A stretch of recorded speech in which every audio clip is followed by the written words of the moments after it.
ইরানের পররাষ্ট্রমন্ত্রী Abbas Araghchi Saudi আরবের পররাষ্ট্রমন্ত্রী প্রিন্স ফয়সাল বিন ফারহান আল সৌদের সঙ্গে ফোনে কথা বলেছেন।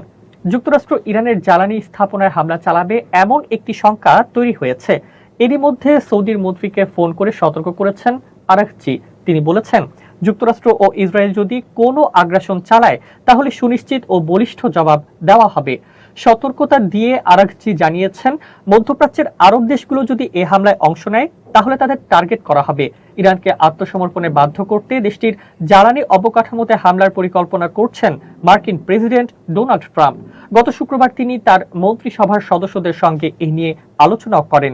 এরপর থেকেই ইরান সতর্কতা দিচ্ছে।